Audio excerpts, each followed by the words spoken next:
Andrew. Now we're live. Yeah. All right. Now we are live. They're switching around, and well, he'll get used to it. All right. Yeah, but you could switch to me now. I have that. Thank you. Well, don't. That's Mark. I'm Patrick. I have clicked on you. You are on like the main thing on my screen. So Okay. I'll trust you'll do the right thing and switch around the way you should. it should be on you. I'm just saying. But, Okay, yeah, it should go. be on. Okay, who gives a shit? Anyway, welcome to the Guerrilla Filmmakers Network Admins Live Podcast Roundtable Podium Discussion Season 1. Damn it, I thought I'll get it in one single try. I didn't. Can you reverse this? And now we're switching through random images, and I don't know why. Okay. We are on you. So. All right. Tonight we thought we should do a roundtable again, but because there's not really much to talk about our community website and stuff, because let's be honest, not much is going on, except we are doing some content here and there. It's gonna fill up slowly, I hope. I know that many of us are actually working on some projects, so there should be some stuff coming up soon. But we nevertheless wanted to, be here again and show ourselves and show you that we are here and alive and talking. And so for today, we are going to talk a couple of topics. Film news, around the business, the SB ended, so there are a couple of things that happened there, and we also have a couple of questions from the community. While we are live, you can send us the questions either on Twitter with, what's the hashtag? Hashtag GFN Roundtable. GFN Roundtable. And you can also send us messages on YouTube and Google Plus and Facebook. With me today, we have Andrew manning the operation room, doing the cut. So if something looks like shit, it's his fault. Then we have Jean, we have Jean, and we have Mark, and myself, Patrick. If you don't know us, who cares? We are those guys who run the Guerrilla Filmmaker Network for you. Anyway, let's start with the first topic. I'm sure you've all seen it. One of the memes that circled last week, the Superman recoloring. I'm sure you've seen that. Yeah. Thoughts, images. Yeah, come on. I think we have a video prepared. Yeah, we do. Andrew. Everything's really, really laggy at the moment for some reason. I am working on it.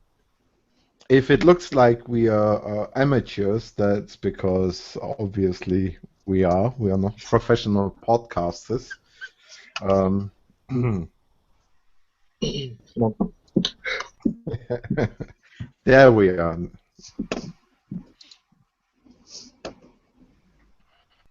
Oh, wow.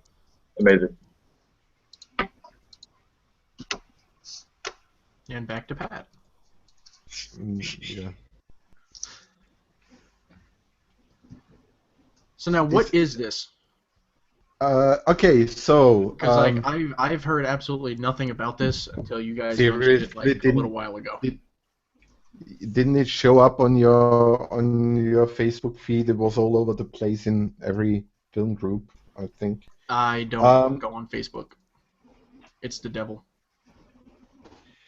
There was this video VFX group, whatever I don't know, they do coloring maybe. I haven't really looked into the company itself. Some guys came up with sort of a video essay about the last Superman movie, Man of Steel, where they had this color scheme and they were critiquing the, the bluish, dark, unsaturated colors, and they started doing a recoloring of the whole thing, and they made a video, which I hope Andrew has ready for us by The video now. is not working at the moment, but it says an error has occurred. The video has been taken down, apparently.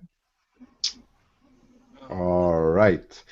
That might be because some people later on said, well, it's all bullshit because the color schemes were actually much like what they tried to reproduce in original colors were actually much closer to the original Blu-ray DVD stuff anyway, and that those who made this critique and comparison video, they actually darkened the footage they used, so it would, help them make the point, sort of. And I saw it because Ryan Connolly, praise Ryan, he tweeted something that it was a hoax, and then I looked into it and found out that bullshit, but it's a legitimate point. I mean, not the hoax thing. I'm talking about the color schemes, right? If you look at a lot of those films today, you have those very specific color schemes, and since obviously humans like blue and orange, and it fits very well with the skin tones, that's what they're going for now. Almost every movie has this color scheme, and the more big Hollywood production it is, the more likely it has that sort of color scheme.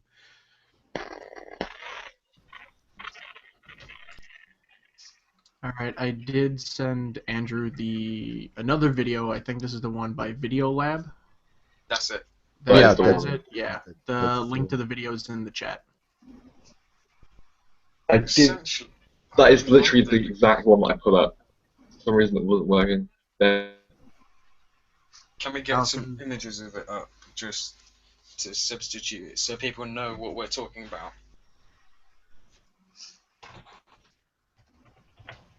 Yeah, because I'm watching it and it's whatever. I don't really care for it. I like the original footage better. I don't mind it. I think every filmmaker has creative license over the image, and I don't mind why. I don't mind that he can do that because it's his style. He chooses what he wants, and if other people don't like it, then tough. Does he though, or is it a studio thing? I mean, if you look at because the critique was that Nolan was so successful with the dark color scheme for The Dark Knight, right? That they are going for the same kind of tone now with Superman, and now with Superman versus Batman. If you look at the teaser, it's going the darker route. It does. And it's a question whether it's really a style chosen by the director or whether it's a style chosen by the studio. Like, I'm not gonna spoil it, but I've seen Age of Ultron yesterday, late night viewing. Me too. Also, yeah, and you liked it? Seeing it tomorrow. All right. So the action was amazing. Like every time there was a fight scene, the fights were amazing. However, whenever it was just the characters talking, I felt like it was kind of forced and just dragged on and didn't fit with the rest of the movie. You think so? I didn't. Yeah. I think Joss Whedon had quite a hard task to give every character their screen time, and their own story and plot line somehow, at least, a little bit of their own character coming through. I think he did a good job at that. But what I actually wanted to get at, I didn't want to start on that, although we can talk about the whole quality of it later on when we talk about VFX. But what's very different in all the Marvel movies is the color scheme. They are much more saturated. It's much more four-color style than what you get from DC at the moment. That's what I'm getting at, you know. I think that there is a little bit of a difference in how they try to approach the whole color and tone thing of each franchise. I definitely agree with that. It seems Marvel are much more studio control. Well, I think I think so too, Superman is more Zack Snyder's style because Man of Steel, Sucker Punch, Watchmen, 300 all had that very desaturated and stylized look to it. So I think that's mainly part of his style, but I think the studios definitely played an influence into that. Yeah. So while I'm not sure if I liked the Superman color scheme really. For me, it was a little desaturated. There are scenes that I thought were a little bit too much. I don't know. I'm there for me. There is this big divide between what I see in the independent and no budget and online stuff, you know, especially when filmmakers show off their stuff, and it's all very flat. For some reason, people like to grade flat. I personally, I don't. I like contrast. Uh, I like contrast. That's what I like. And then in movies you have this very strict color scheme, which I also found a little bit. I don't know. It seems to me like this never has been an issue before. I mean, obviously, when you compose a scene and you compose a look, you have a color scheme as well. You come up with several filmmakers I know, for example, take classic paintings as inspiration for single scenes to, you know, copy the style and the color range or whatever.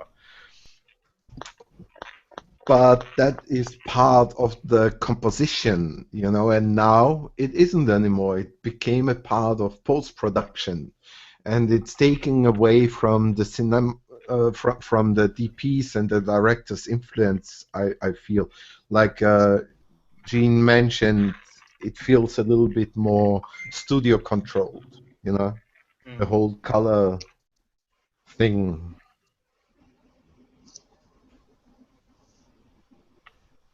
True that. Seriously, that's the counterpoint. True that.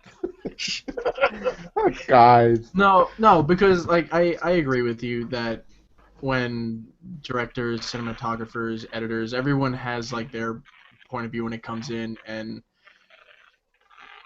like if someone was like, no, I don't want to do Superman in these muted colors, I want to make it bright and vibrant. I don't feel the movie would have had the same effect that it did.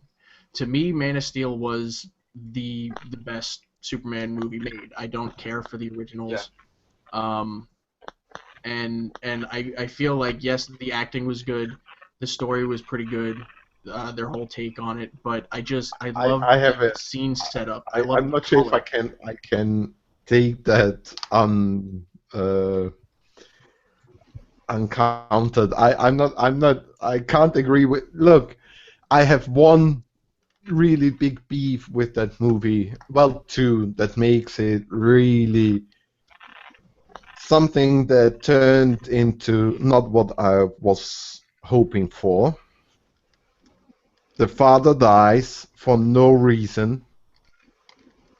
What? Like, just don't show them that you have special ability. He could have been so fast saving that bloody dog, and you don't go in there for like that was just plain stupid. That the other one when he went to church, and I know for a fact that the church scene, for example, was a studio control thing because demographics, Yeah. which is absurd because if there's a god, you know, Yeah. like now in Superman versus Batman, they make it a little bit more obvious because you have to worship of Superman, which is the actual point of the whole Man of Steel thing, and it's weird for me that the one person that can be considered a god walks into a church and looks for absolution from a priest.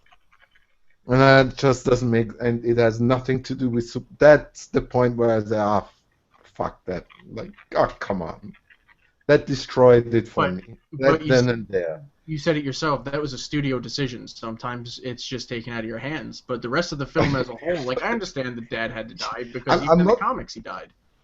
So. Sure, but I'm not talking about the decisions of the director. I'm talking about the outcome of the film, and that's that. Like, but anyway, the color scheme. If the one person who does it really aggressively, I feel, it's Michael Bay. Yes. Oh my God. So if you look the blue and orange, it's everywhere, and he doesn't. It's like he only sees two colors. Almost like he's colorblind, and there's only blue stuff and orange stuff. All the colors of explosions. Yes. Yeah, true. Steel exploding. That's the color variation in his mind. Steel exploding, blue and orange. I don't know. It's. I'm not sure if I like that approach to color that we have now. I mean, we're getting to the point where color space in digital is actually surpassing film. Like, we are not really there yet, but we will soon. And the whole coloring thing, I don't know, it takes away a little bit of the natural. I'm all out for digital, I don't mind, but this is the one thing where I'm really a little bit. I think color should be more in camera. Yeah. Should be in the scene. But personally, I just prefer shooting log because I just love piecing apart with color. But I understand why people do go for in-camera because it's more about what's there in real life and brings more art to like what your set is or what you're actually capturing. So I think that's why. I think that is that why you're in for shooting it in camera. No, I think that we are missing the whole point of composing a scene. I mean, if you look at film, right? The idea of film is that you compose a scene with light. That's what you do. You paint the scene with light.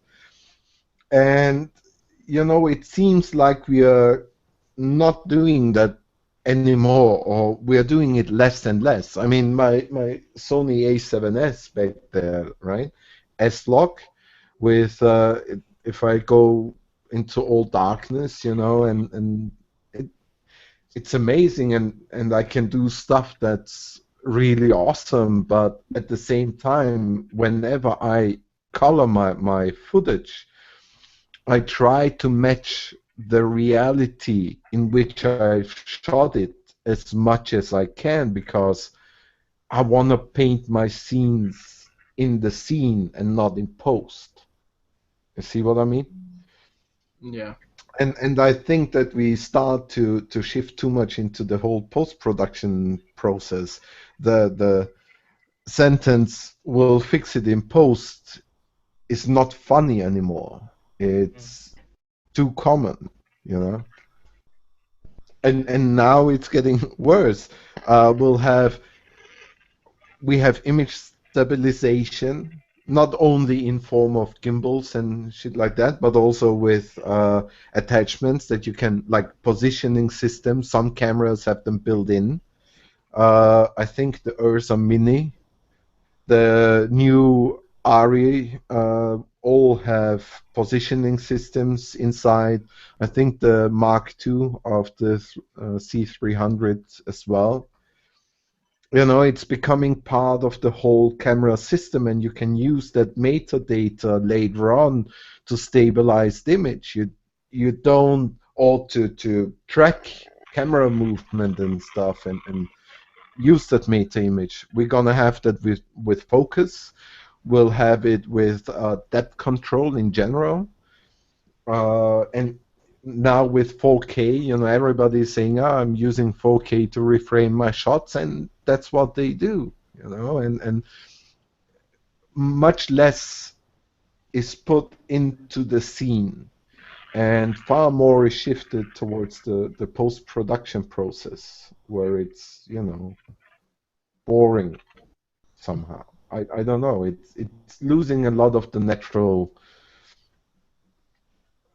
flow of creation, for a lack of better description. So should we move on to Adam Sandler being a racist? Allegedly? I want to preface by saying allegedly. We don't want lawsuits. Allegedly. Where is Token? Uh, Can somebody send Mark? yeah, I already did. He should be on his way back in. You know, otherwise we're just four white dudes talking race. That's a little bit, you know. So, what actually happened? Because I'm not 100% sure. I'm getting it now. I am trying to find what exactly he said, but Basically, I- a bunch of extra I'm not aware that and that he himself said anything. It was more jokes that were in the script than anything else. Yes. It forced a lot of the extras to walk off. okay. But if that's the case, like, didn't you like read any of the script? You had to have known going in what it was going to be.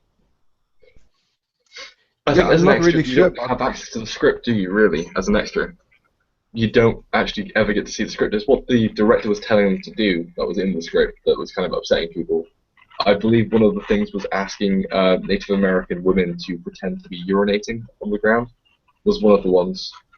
Also, And some of the names that they were referring to. a couple of names for the Native American characters.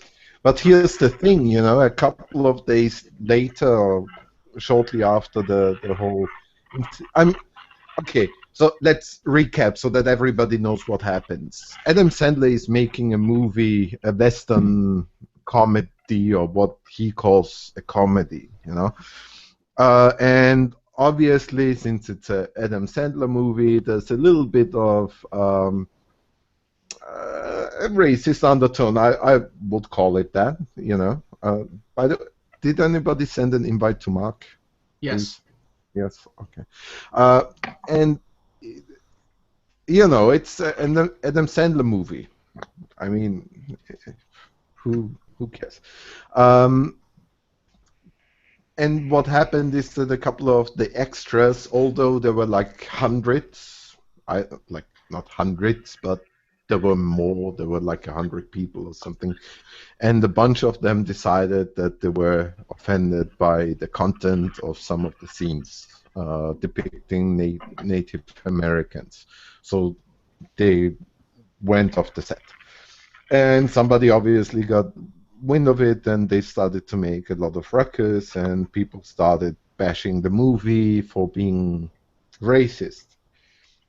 Now a whole debate started whether it's all right to first off do something like that in comedy or in film in general, in art in general, and then whether it was actually racist or not, because there was a clip later on. There were like a whole lot of other Native Americans who said, "I don't give a shit. You know, this is comedy. Who cares? It's stupid, and that's it. It, you know, like there were 5 people offended, but there were like 100 other people who didn't care. You know, and it was that kind of thing. But nowadays, with the internet, you know, the moment something like that comes up, you can't say anything anymore without people going nuts. You know, it's weird. And at the same time, I'm not really sure if I would even start going there, because if we look at it, where does censorship start? You know, it's, you might not agree with the content, you might not agree with the jokes, you might not like them or whatever, but where is the line? You know, when does it become censorship? Especially with the recent history with the Charlie Hebdo story. I'm sure you guys are aware of the French artist that got killed because they did a caricature of Muhammad, which is by Sharia law forbidden. You're not allowed to depict Muhammad.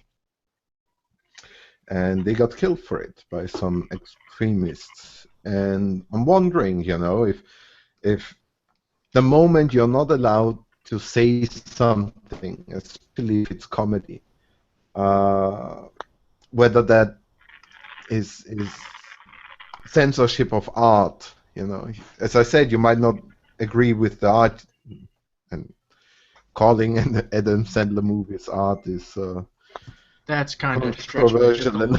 little. But you know, the point is, and Adam Sandler, I cannot remember one movie that he made that isn't racist in many ways. Like, he's not making fun of one particular group, but he's making fun of many different ethnical groups.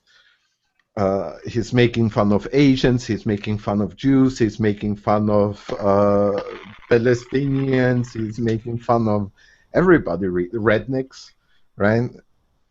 You know. Well, I don't know if you saw it, but I had put up the picture of Adam Sandler on set dressed as a Native American. I'll do it again. Andrew, switch over. Yeah, I'm on it. Yeah.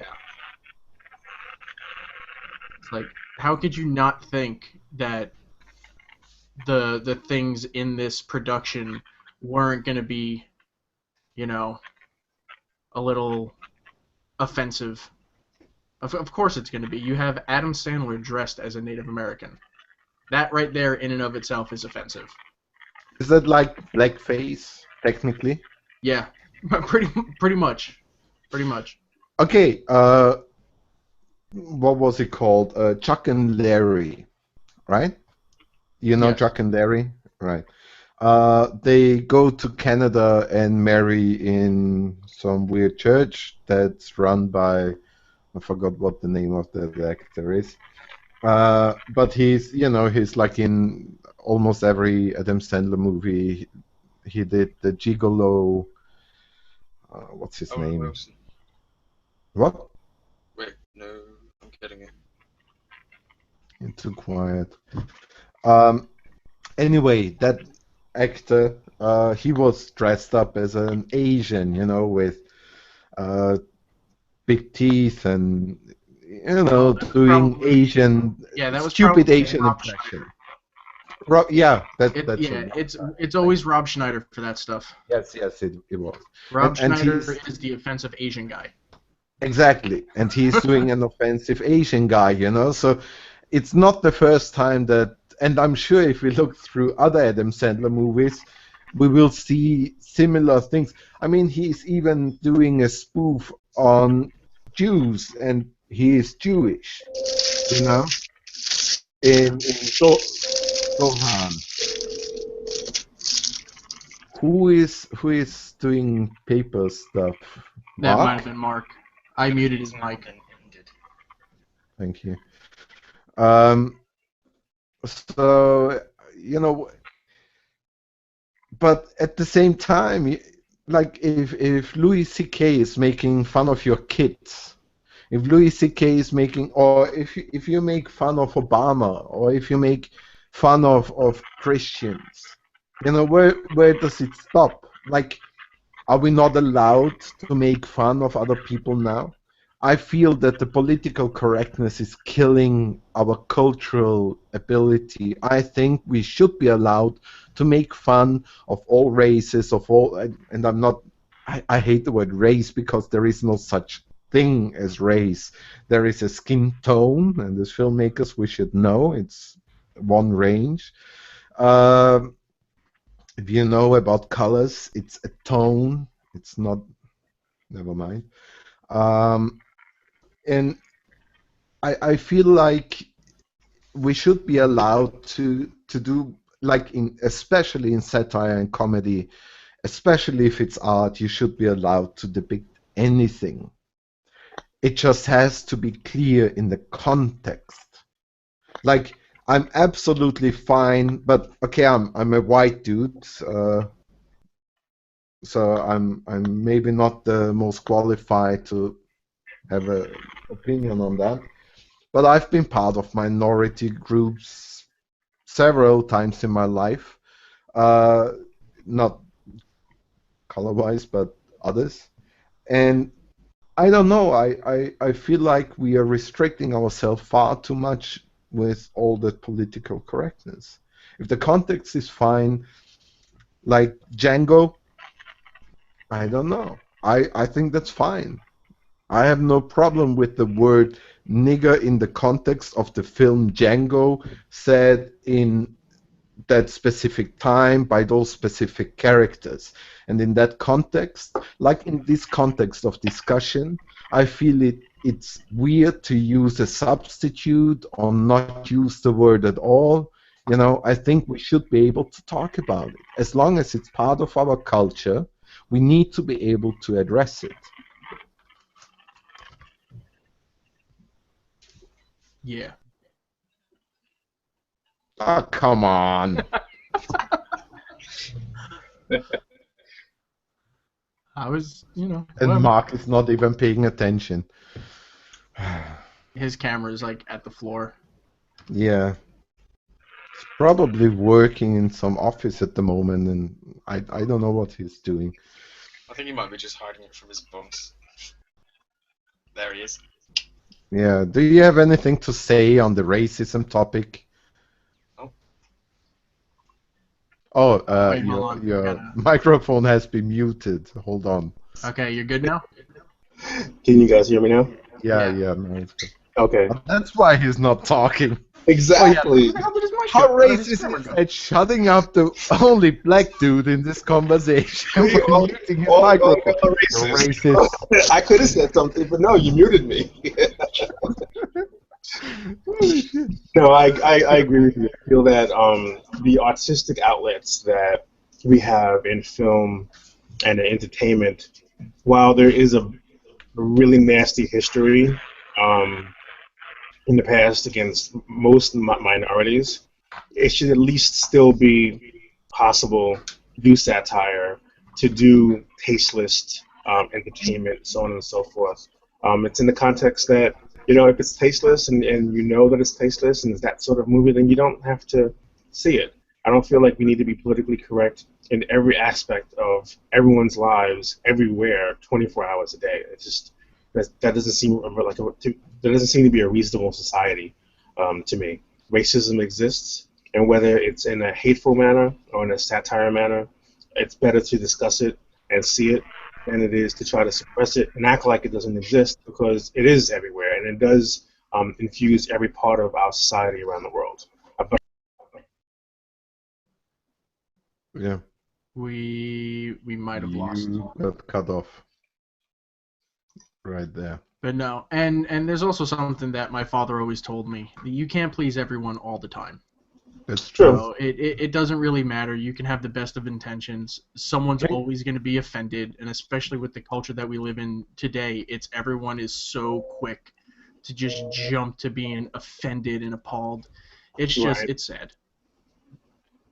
Right. I would rather It's these sorts also, of things be produced and dialogue jokes, than art. humor in general is based on the fact that we laugh at somebody else's expense.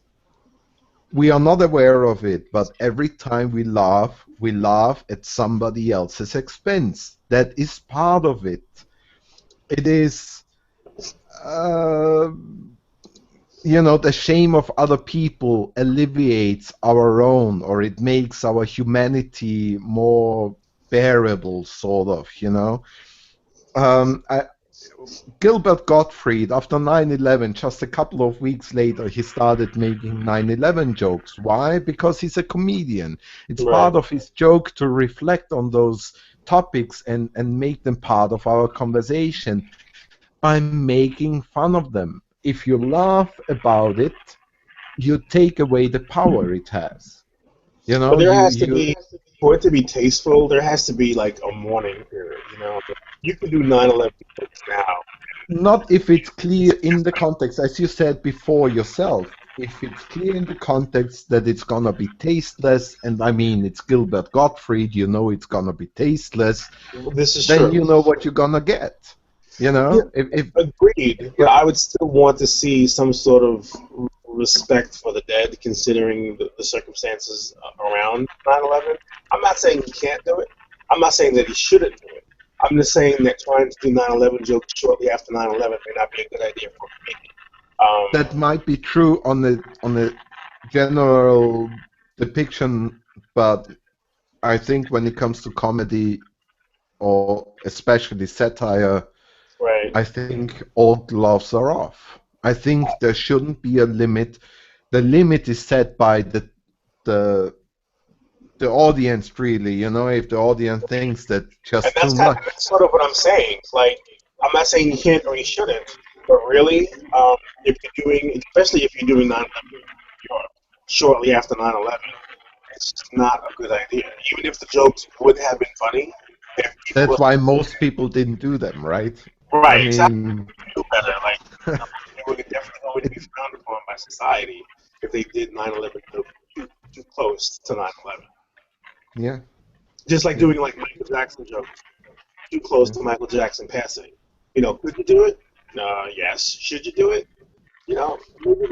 How long? But here's the other thing. How long is the proper time to wait? Because that is very different for most of us. Agreed. Like if you have no relation to America, like if you live on the, I don't know, Philippines, or if you live in Kathmandu, 9/11 to you is not so relatable. Right. Like Whereas if you're a fireman who lost like 60 bodies in the fires and in the rubble, and you were there, and it's still in you, I think a whole lifetime is not long enough before you can make those kind of jokes again. Right. So if Gilbert Gottfried went to South Africa shortly after 9/11 and did 9/11 jokes, that would not necessarily be bad for his career. But if he did it in the United States, it would definitely catch a lot of flack. As far as my perspective. And you see, your sound is very bad. Here's my thing, because I grew up in New York. I was there when that happened. My mother was working in buildings a couple of blocks away that when the first plane hit, like her entire building shook and she didn't even know what. Running out of the building, bodies falling, having to find her way through, not knowing where it was. I'm okay with people making jokes. They're jokes. They're trying to lighten the mood. It's a terrible thing that happened, but at the same time, it happened. Well, I'm not saying it's easy to move on, but jokes heal. Yeah. So, yeah. That's what I think. Why would you sit there and just be angry and dwell on it? There's going to be no passing. There's never going to be enough time to mourn the dead because they're never coming back. So it's just easier to move on. You don't have to laugh at the jokes. If you know they're making the jokes, don't go see them. It's as simple as that. It's better for other people. That's your perspective, and I'm not saying that it's incorrect or correct, but every person is different. And you say that to somebody who lost, or even just close to the situation. Everybody deals with things differently. So, Damn it, Mark! Stop saying I'm wrong in a staticky voice. But hey, on a well, I won't really say a lighter note. I might have found some of the script excerpts from Adam Sandler's film. Where is it? And I'm not really sure if I if I want to read the script of endless and I know I don't want to read it, Adam but I don't, Sandler movies on this show. not because of all the controversy, just because it might be funny. I'm a fan of Adam Sandler. And he pretty much makes fun of everybody. And when you're the type of comedian where you make fun of everybody, it's kind of hard. Guys, I think we need to push on to the next topic anyway. Yeah, this is. Look, it's very simple. If it's Adam Sandler, right? There's a very specific kind of movie that he makes, and if you watch those kind of movies, that's gonna come up. Like with Chuck and Larry, which is basically a long gay joke. I don't think that it was to the benefit of the LGBT movement, but it certainly didn't hurt them either. I think it's a comedy, and I think that's it. And if you don't like that kind of comedy, well, then you shouldn't watch it. That's what I think. I think it's weird if people start critiquing humor. That's weird. Okay, let's move on to the next thing we wanted to talk about, because we didn't bring that up yet. Superheroes. Well, in this case, it's supervillains. The new Joker, Jared Leto as Joker. Do we have an image of that? Jared Leto. Jared Leto, This is for you, Sean. not Leto. There is an image coming. It should be up. let me say, I keep trying to send, to screen share that script, and every time I do it, it shuts everything down. Every single time. It does not want that script up. Yeah, there you go.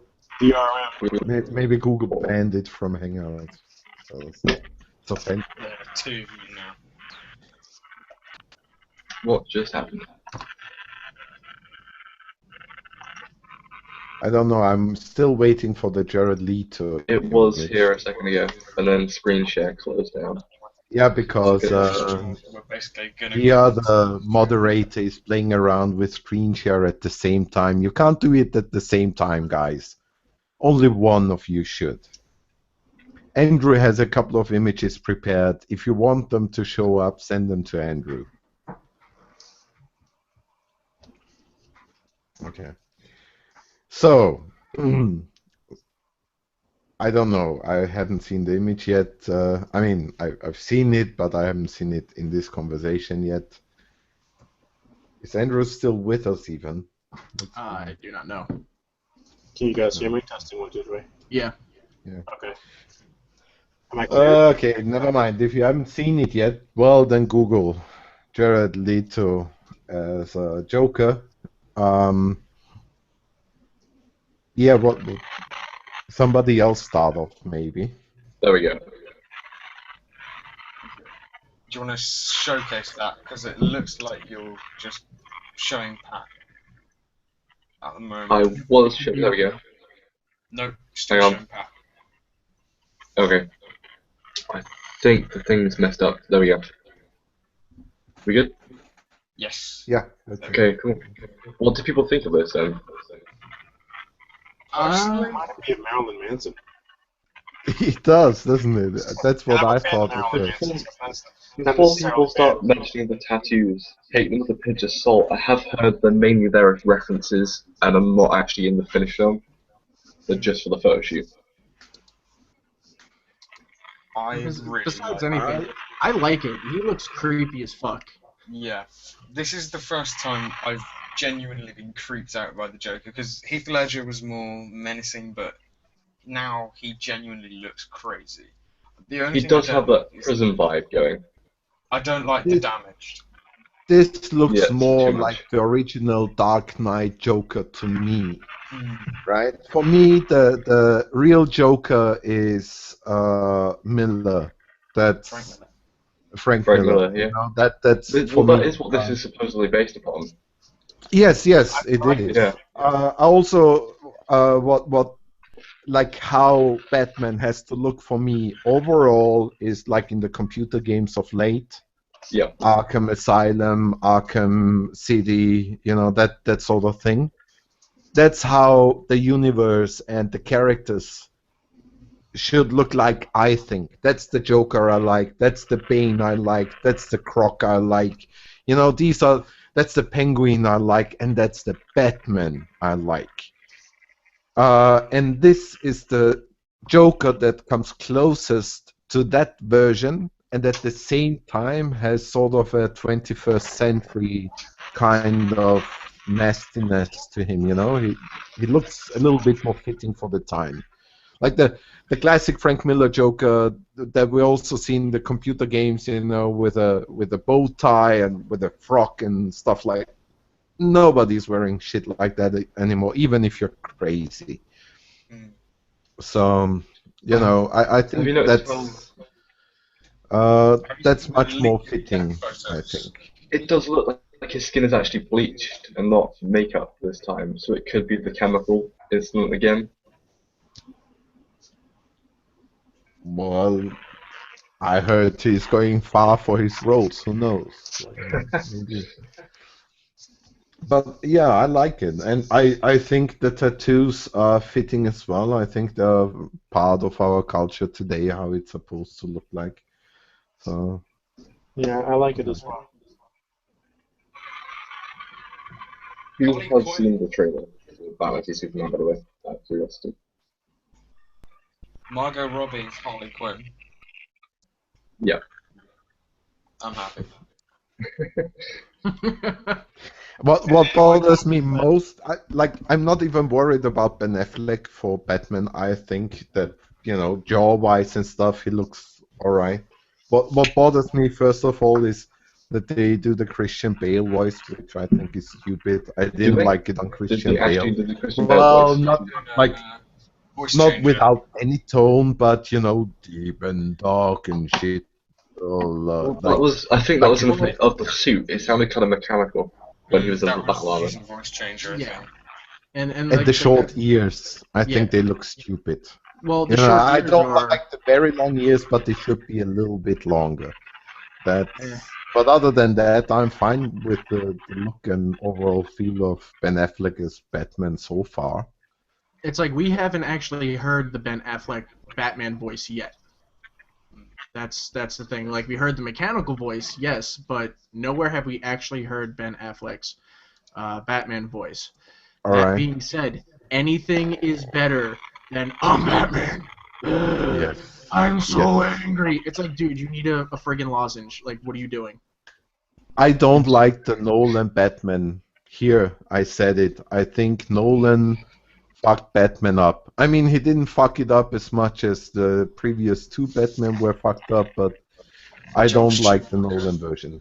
Wait, are you Personally. telling me you don't like Joel Schumacher's interpretation?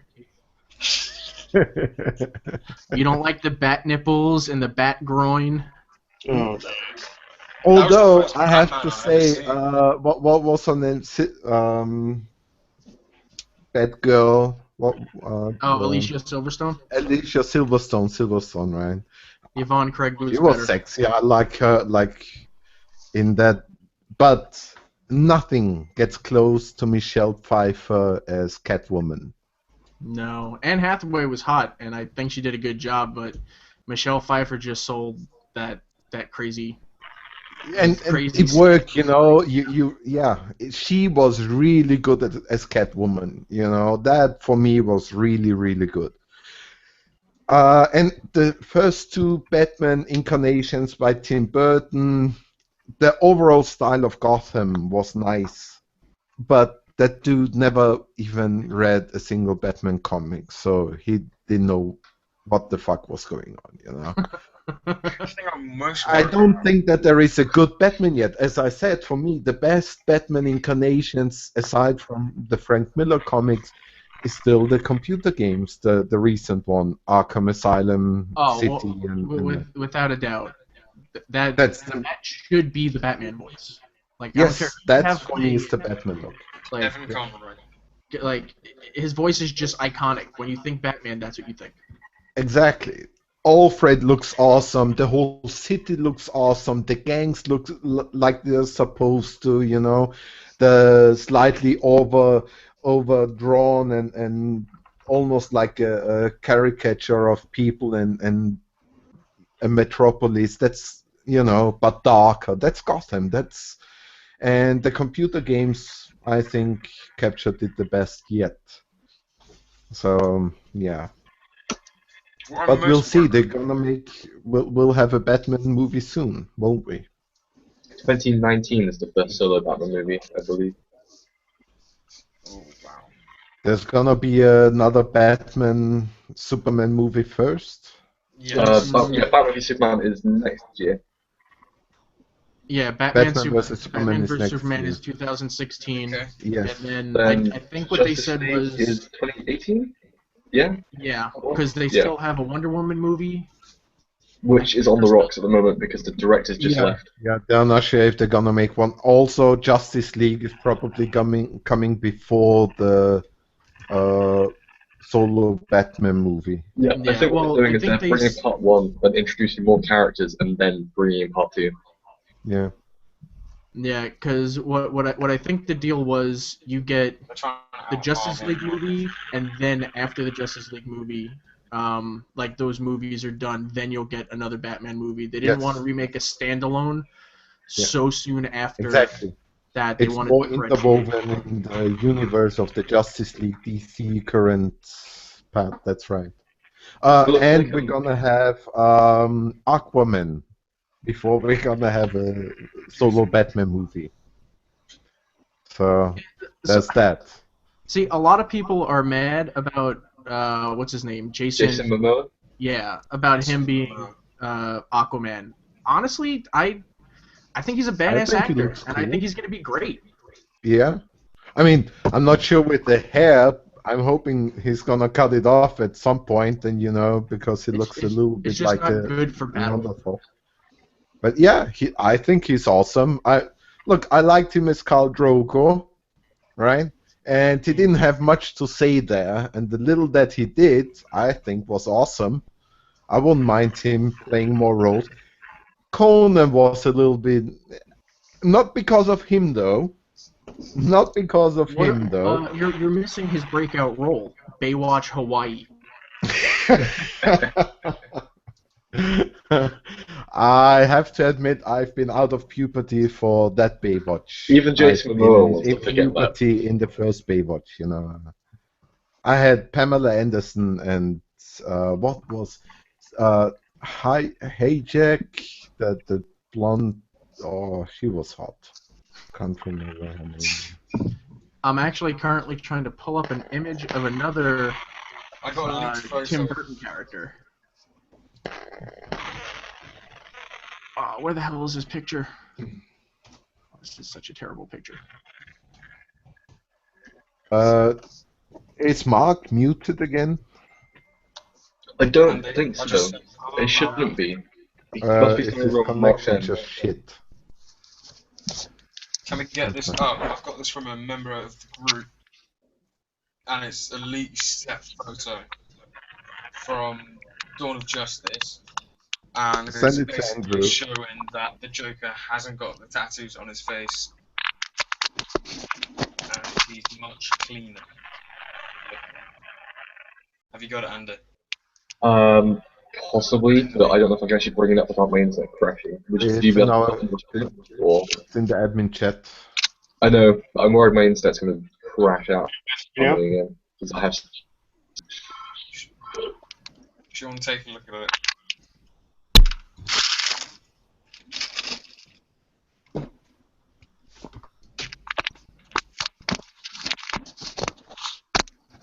May I say that the image control is a mess? Testing, 1, 2, 3. Can you guys hear me now? Mark, Yeah, we can hear you. Was No, it we can't. Again? was there static before, like a minute ago, or was there nothing? Nothing. And we can hardly hear you now. Yeah, I think the connection on my mic is on the way out. Yeah, you seem to have a little bit of a loose wiring there. Yeah. I was on a phone call yesterday, and somebody had mentioned that they weren't able to hear me too well, so something must have happened when I tossed in my bag between yesterday and today. So you need a new phone, obviously. Okay. Do you wanna? Can you?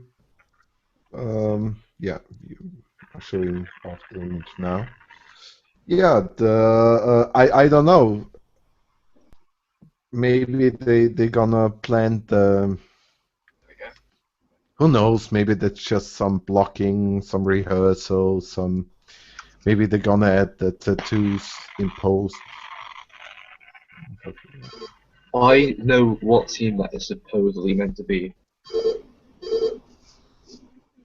But nonetheless, cool to have a lead photograph of your lead. That could be quite spoiler.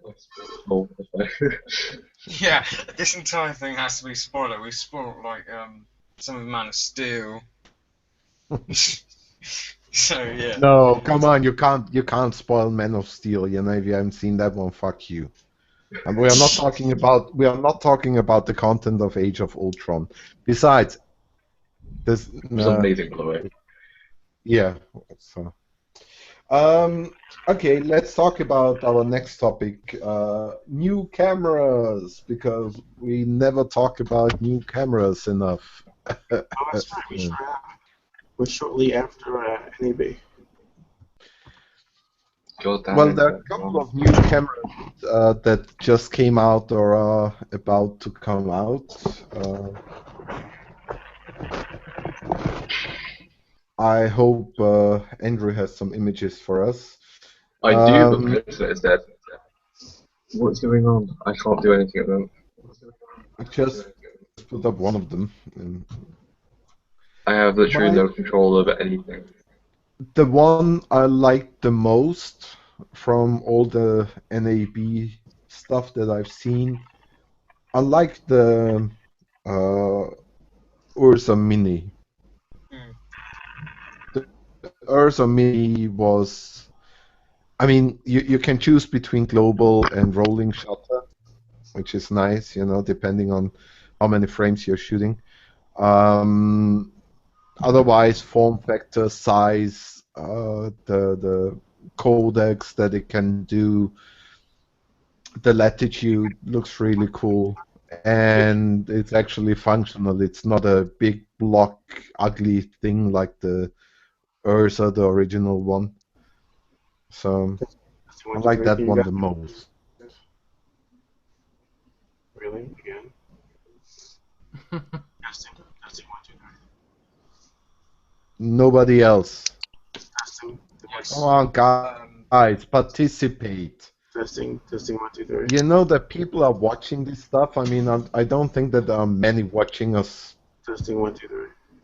talk, but I mean, we're mixing between people, everyone trying to test, but I'm well, like, stop it! Stop texting. Why are you texting? Stop Testing. chatting in the admin chat. TEST. This is what we are doing. You know, we are live, guys. Not texting, testing.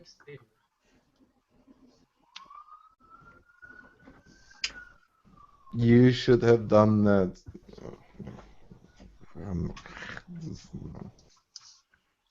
So Ursa Mini seems really interesting. I'll pull up the spec.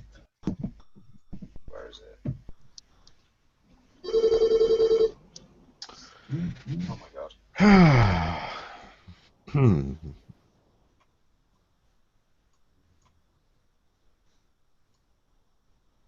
4.6K sensor, 15 stops dynamic. I don't know how much it'll actually end up being, but it seems quite a bit. Would you get it because it's quite flat? You get Well, quite flat image. it's gonna have at least 14 stops of latitude, as far as I know. Does the Ursa Mini use the same sensor as the Ursa? You I can't don't get it think in that so. I option. think it's a newer thing because you can actually choose between a global shutter and a rolling shutter. Like in camera, you can depending on what kind of frame rate you are having, because of the data rate and whatnot, it can actually read the whole sensor if you're on a lower data rate. So I don't think You've it's the got same two different sensor. sensors. Their old 4K sensor, which is in the current Ursa Mini, That's right. Ursa, Which doesn't and have the this new switchability. 4.6K with 15 stops. Right. Exactly. Which has the switchability. Yeah, Hmm. that's it. Yeah. Has So anybody that's like And done like a shootout with the Ursa Mini? Gotten their hands on it yet? Because I know when the first Ursa came out, he spoke about that and the limitations of the sensor and the inconsistency with the yields that they had with the sensor. I haven't seen any videos yet. I think they're still sort of in a past prototype kind Right. of mode. Right. But I heard someone mention that they're gonna send out tests, like test versions soon. Okay. I'd So be I really hope we're interested in gonna seeing see something. how it holds up, especially Yeah. compared to last Ursa. But so far, if we look at the track record of Blackmagic, since they started coming into this field, which isn't that far ago, that's like it's not that too long ago, 2 years, 3 years, something like that. Yeah, And something in like that. that time, they really developed quite a lot of interesting things, and they've come a long way since then. The Ursa Mini has much more functionality, much more like a high-end cinema camera than any of the others before. Right. And I really like that. I appreciate the form factor. I think the cube style is the way to go. And obviously, Blackmagic isn't alone. The red, obviously, but also Ari with the Ari Mini, Yes. the new. That's also very interesting. Not cheap though, but very interesting little piece. And the Axiom, same style. The Axiom is also very uh, small and compact. And I think we're gonna come to that point where we will have just a lens holding thing with the sensor, and we will have the whole recording uh, parts of the body somewhere else, because we are basically doing that already. Right. Using the SDI output and recording to a Yeah. recorder, essentially doing that. Sure. Yeah, Sure. or doing it wireless, like Right. many already do. Uh, Especially since the data rates in Wi-Fi and whatever wireless technologies, they're really getting better and better. So, it's starting to become a viable thing to do, especially with the whole thing that we are having now, which actually brings us to the next topic that we have, which is the whole motion control and camera control systems that we have these days. The fully automated uh, systems. So you're not talking gimbals, you're talking the big rays or. Well, it doesn't have to be big anymore. Look at Kessler, for example, just brought out recently a new motion control thing. Uh, you have a slider. On the slider, you have a motor, you have a head with a motor, and you can program the whole movement of the camera. I just met a guy here in the UK. I'm gonna talk about him a little bit more later. He has made his own uh, programmable movement system, and you can record movements nowadays, and then you just play. You can record whatever you want, the turn and axis, and all the cameras now gonna have those sensors built in, as mentioned before, and you can use that movement to recreate the whole scene over and over again, and you don't have to have a camera operator anymore to do that. And the same is true for focus. If you look at the new Red Rock remote, focus system. You know, the whole thing is amazing. You have this sonar positioning thing where people are picked up all over the place, you know, and you don't even have to point it into the right direction anymore. Even if it's out of the visual field of the camera, that system still picks it up, and it technically can do so with infinite objects, right? And you can assign them, and you know, we'll get more and more of that as we go along. I envision a virtual 3D world kind of engine that you can use with some motion detectors and maybe some sensors that you can place in your scene, and you just record, and you can take everything into a 3D editor sort of thing and have tracking automatically and whatnot, you know. A whole 3D tracking will be done not by software anymore, but maybe by hardware in the scene that's picked up by a sensor, and that metadata is then fed into the tracking software. I think what you're Because seeing we now- already have that sort of thing, you know. What you're seeing now on the screen, I think that's the new Alexa, if I'm not wrong. Is that camera in that octocopter, multi-rotor Alexa? I think that's Yeah, the I Alexa think it Mini. is. That's the Alexa Okay. Mini. And do you see what that guy is holding in the background of that bag? Yeah. I think I don't know what that is. I think that might be the DJI Ronin M. And the prices were just announced today, and that is $1,400. That's a smaller version of the Yeah. DJI Ronin, right? What was the other? There was another company. They did my favorite version of a gimbal, which is turned around, and it's rather small. It's like really just a King TV. could be. And what I like about it is that the camera is in the proper position. What I hate about gimbals is that you have to hold them up here. You know, it's like you hold them over your head. It's rather silly. Also, very funny, those arms. There were several versions that The came out to exoskeletons. support them. And my first thought was, if you don't have a spotter, you're gonna have a broken camera, broken glass, and two broken arms, because you're basically, you know, you're strapped in this thing, and if you fall, you're fucked. That's the second shooter that Kessler just released. Yeah, and here you can see with the Cinedrive. that's the automatic focus system, isn't it? Mm. Second shooter. Yeah, they do something similar, I reckon. Oh no, that's a motion control system Yeah, where you with this. where you can control the focus and iris or zoom at the same time. Yeah. Uh, by the way, that British guy I just mentioned earlier, I'll probably get some of his stuff into the group soon. He's building a follow focus next to this automated system. One of the things that was it done by Movi? The free, how the what is it called? Movi Free Fly M15. Free Fly, that's it, Yeah. Free Fly, where you copy the movement of, you know, you have like That's it.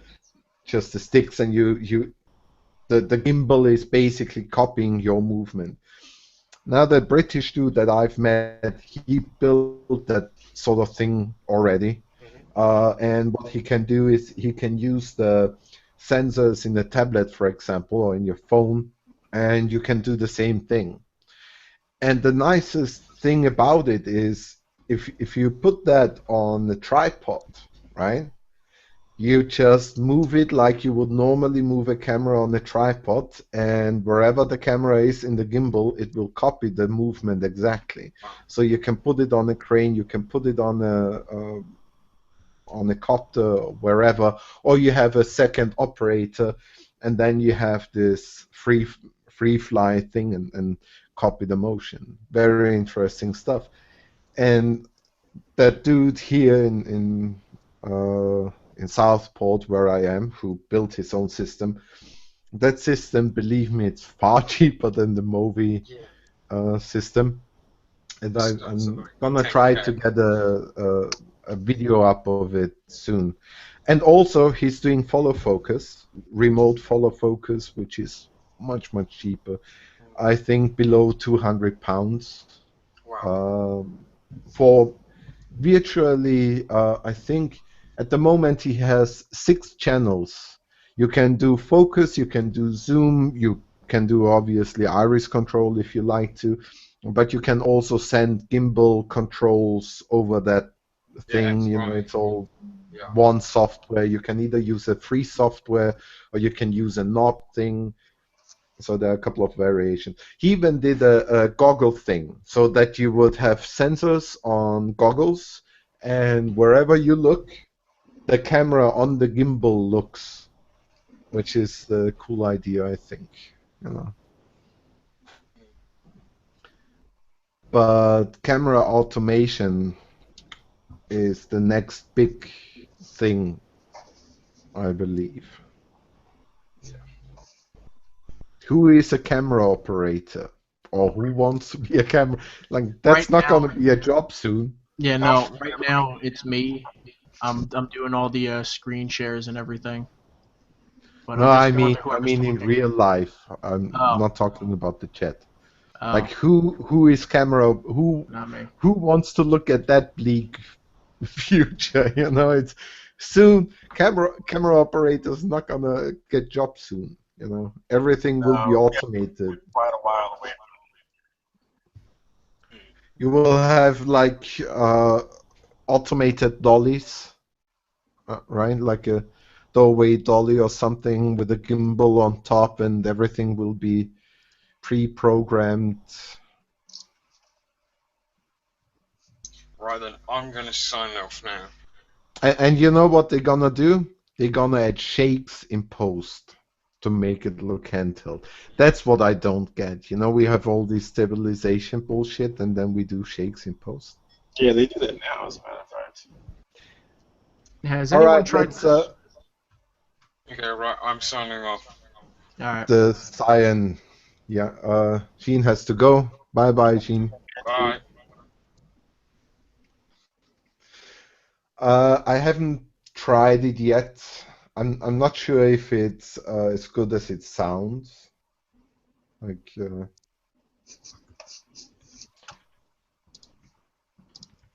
let's see. Let's answer a couple of questions that we had in the community, because if anybody is watching, they probably watch because of this.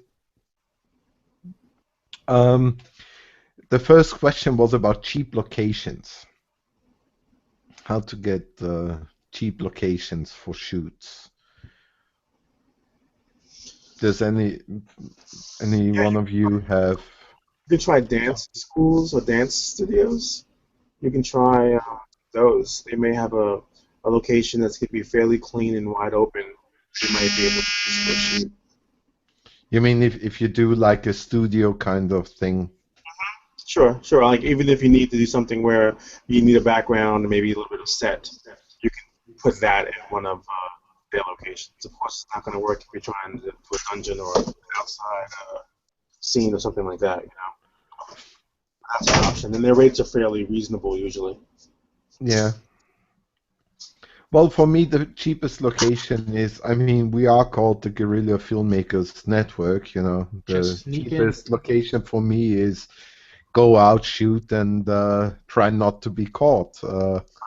I mean, it can turn expensive if you're caught and if you're trespassing and stuff.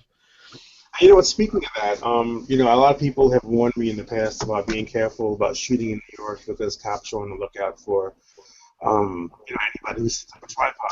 So I looked into what's necessary to actually get a permit, and it's not that bad. I mean, as long as you're not blocking off a major section of the street, going into some particular parks, it makes sense to do a little bit of effort and apply for a permit.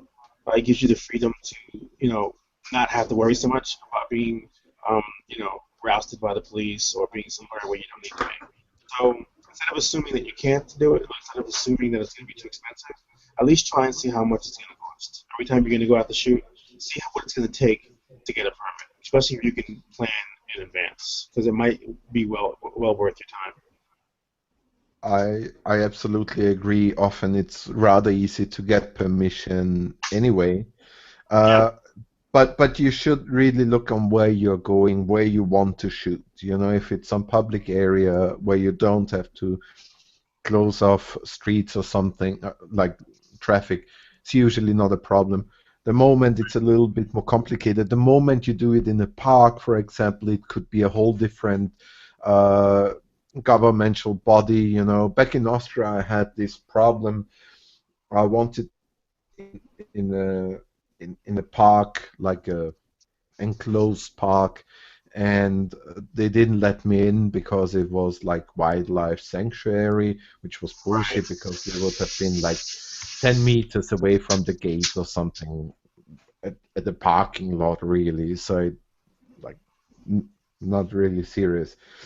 But you know, if Completely different body that you go to depending on the park. Like some that's parks my you don't have point. to shoot at all, and then others you can't even go to the Exactly. whole You scenario. think about where you're going, think about where it's possible and where it should be easy to get a permit, whereas where you can't, where you, like, for example, I'm not saying you should, but let's say you want to shoot something uh, in some tunnels, you know, like maybe sewer or something. I'm sure you're not gonna get a permit for that easy, you know. So it might be easier to find some guerrilla location where you can do that instead. Um, but always be careful, you know, whenever you shoot, make sure that you take care of your crew and don't get them into dangerous situations, whatever you do. But guerrilla shooting is certainly one of the cheapest ways to find location. Ask family, friends. The other thing that you can do, I did that before and it worked, was talking to real estate agents. They often have places, you know, if you need an apartment or something, they often have showcase apartments. You can maybe make a deal with them, do a little bit of a presentation video for the apartment, and in turn, they let you shoot there for 2 days. You know, as long as you clean it up later on, even that might be incentive enough for them. If you clean the place thoroughly after you shoot, might be advantageous to them. You know, they have a clean house to present, something like that. Well, it's kind of like what Ryan Connolly says, where he goes, "Leave a location better than how you got it." Yes, you always should. That's true. Now we lost Mark too. Yeah, they Only said it crashed on their end. left. Oh, That's yeah, okay. That's okay. We're gonna go through the questions and finish for today, I think. yeah. He So said he's these are doing a it on couple his of Galaxy S4. That's where he was yeah. streaming. And Well, nice of him Jean to says pop to on. feed your crew. Yeah, well, if you and then yeah. But that's more for the next point, actually. The question for cheap cast and crew. Well, here my let's say my list from top to bottom of the cheapest people. The cheapest people are yourself and your family if they like you, your friends if you have any, and if you want to keep them, don't ask them. But you know these are the first ones that you can rely on, and they are usually the cheapest. And the next tier is film students, actors, amateur actors, film clubs, local high school film clubs, or something like that. You know, get those people who are interested in that business, in this field. You know, and try to find those you can inspire with your project. And here's a couple of points how to make it happen. One, which was mentioned, feed them. Food is essential. I'm writing an article on our GFN network site at the moment about that. The other thing is the story has to be something interesting. Don't make the same boring stuff that everybody else is making.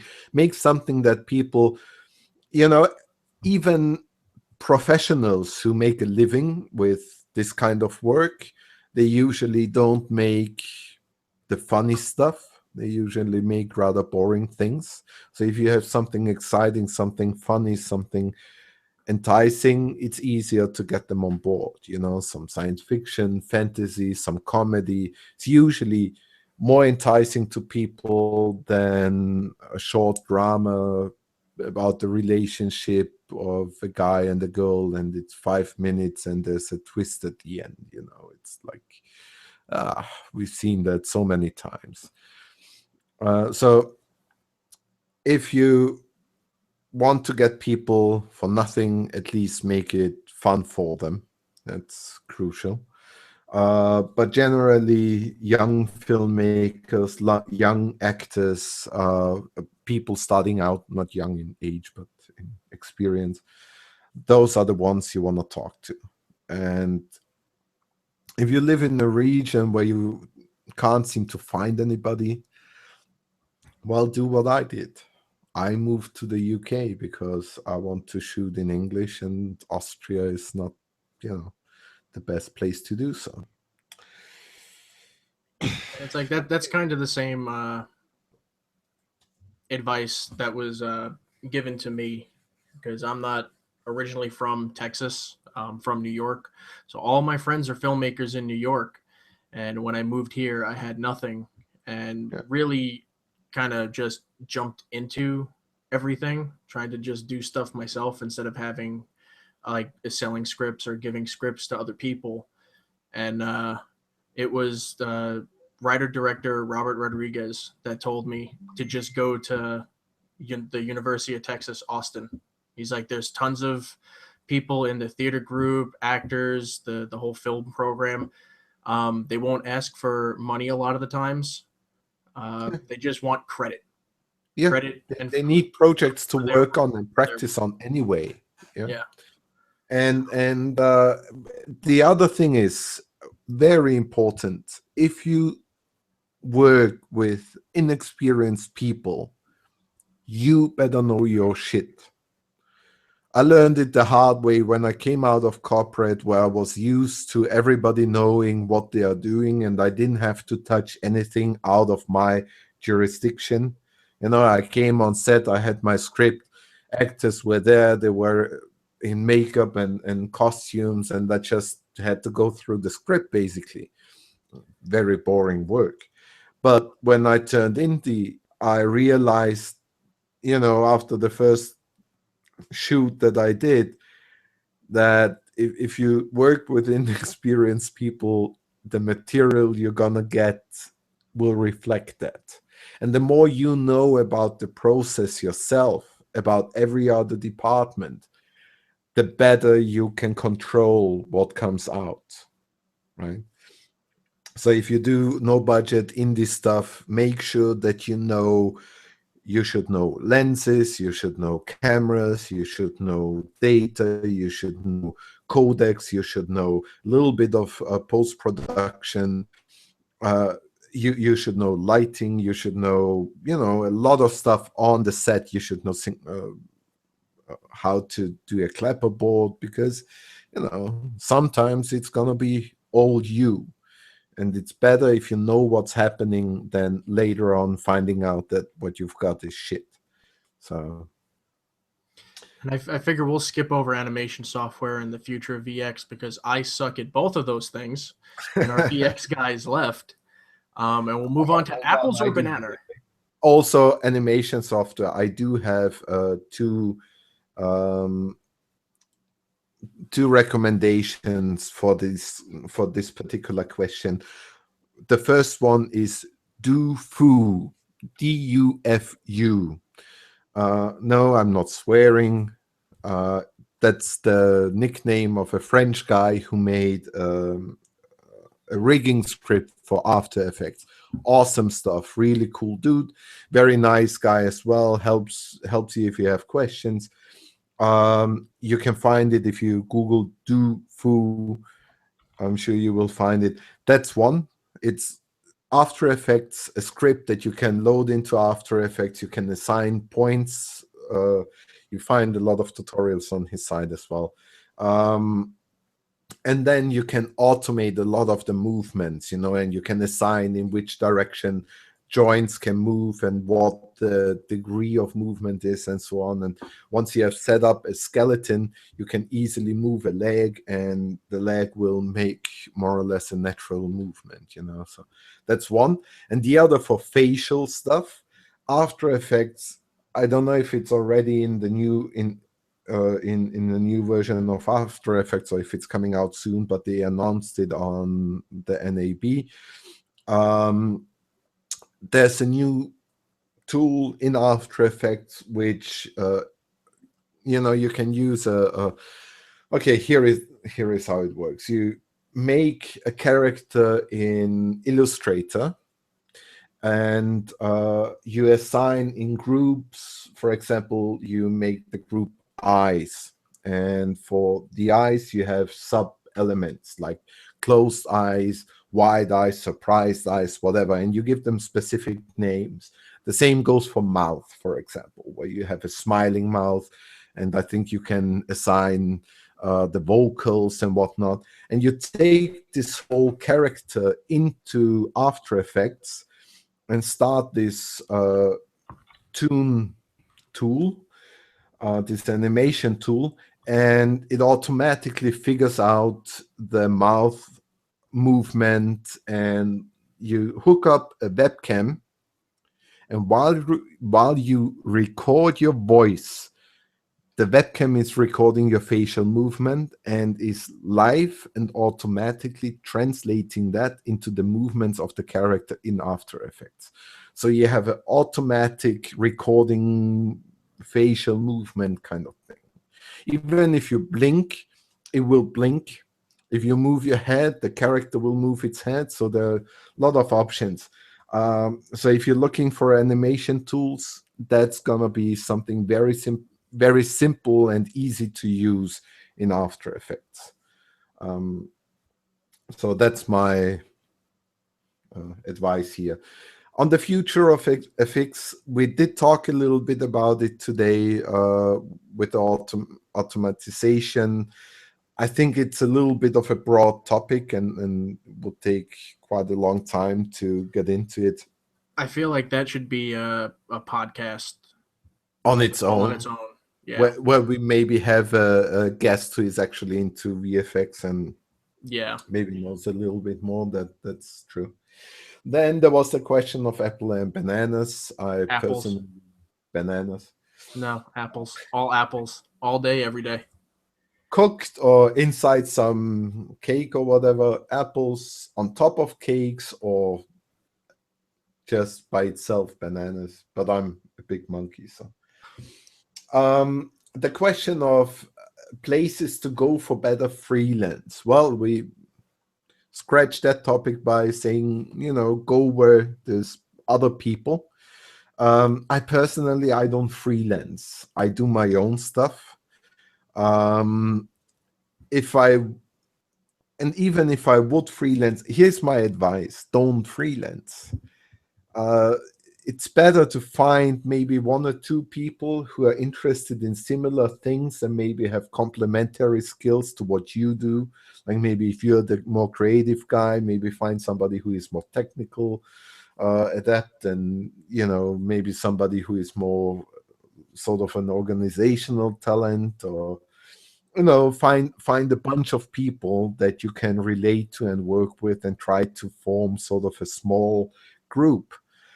First of all, you can still work solo, each one of you, but it's easier to not only motivate each other, but to get things done. And don't wait for work to come to you. Go out and approach people. You can cold call and sell your stuff.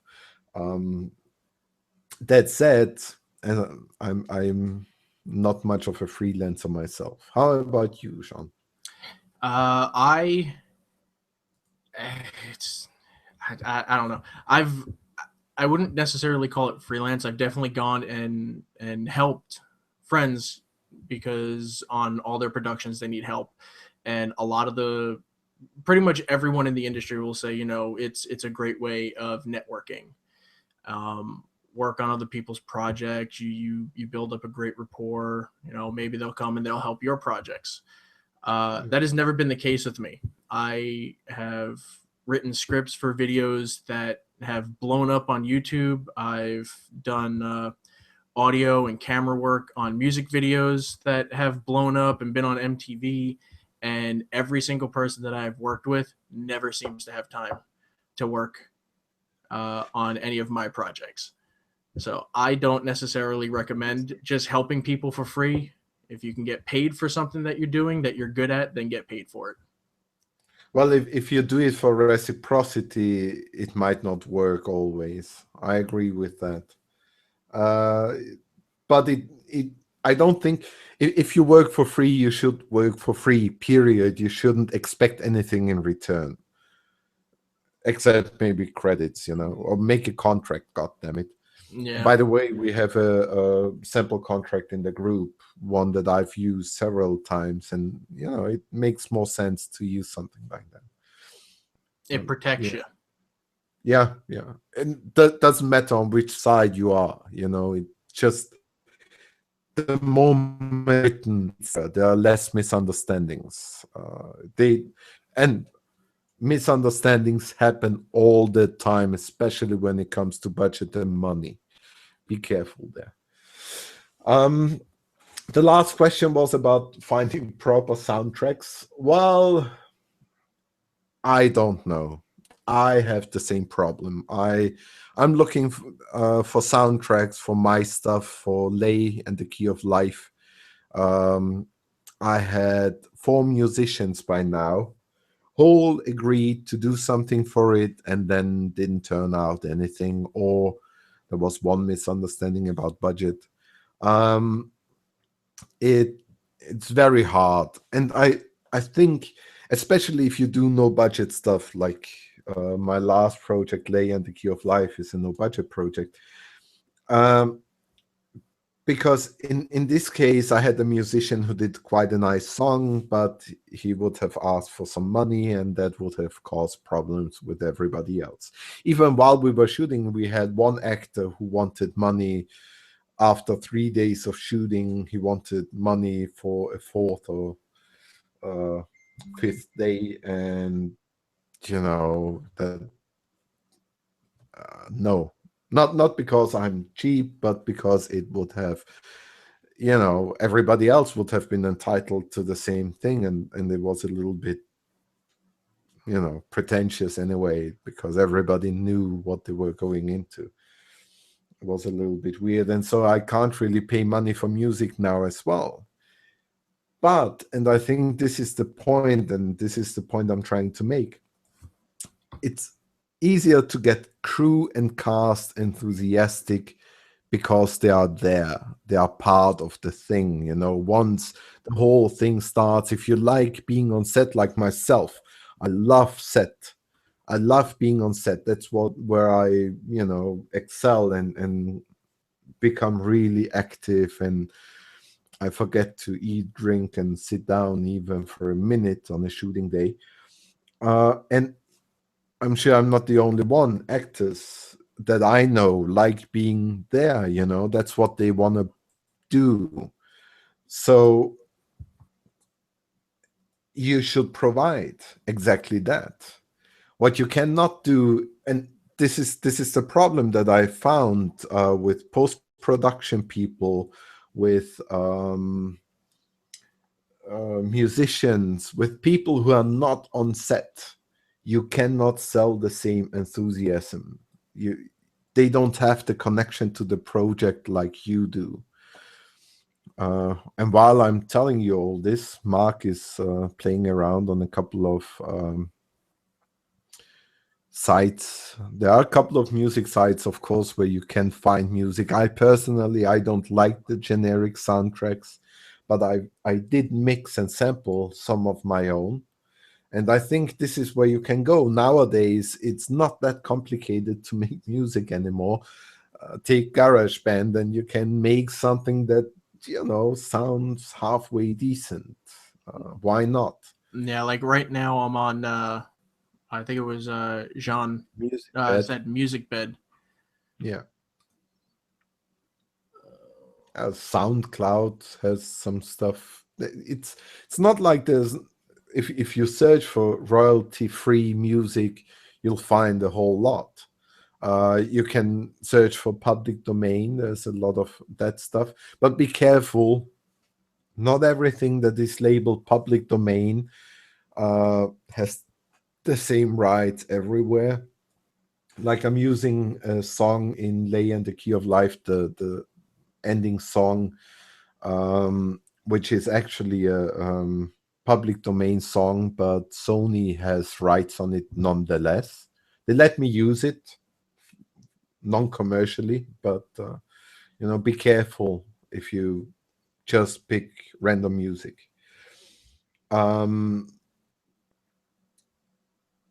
I suggest if you plan for your project, try to get your musician as soon as possible, like not in development, but the moment you are at the end of pre-production, try to get a musician who is more or less local and try to get him on set. Try to involve him with the other people. Try to make him part of the cast and crew. And the same goes for everybody who is part of post-production. Try to get those people in, because the moment they identify with the group, with the cast and crew, and they are there and they are participating in the active creation, they are much more attached to it than being called up on at the end when everything is done, when everybody else went home, everybody else had fun, and now he has to sit alone and come up with some sound for you while you give him, pointers. That's, try to get them involved as soon as you can, and that might help. That's what I'm trying to say. And now you did bring up the web series. I did bring up, yeah. Do we know when episode 2? I'm still stuck. This is so problematic. I knew when I did the shoot, I knew that I'm gonna get stuck at episode 2. I have a plot hole there.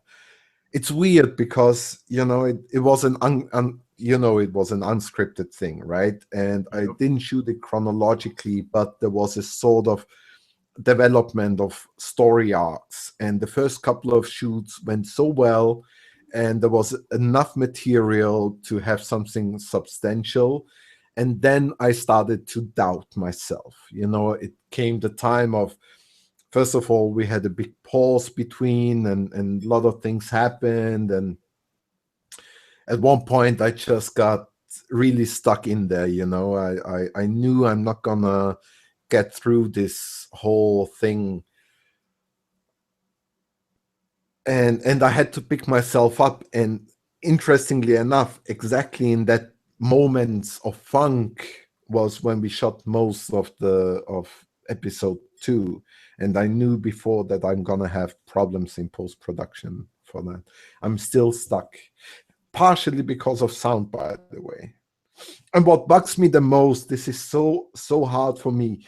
I have episode 2 plus, because I'm experimenting a little bit with non-linear storytelling on series, like web series, because it's the fucking internet, who cares.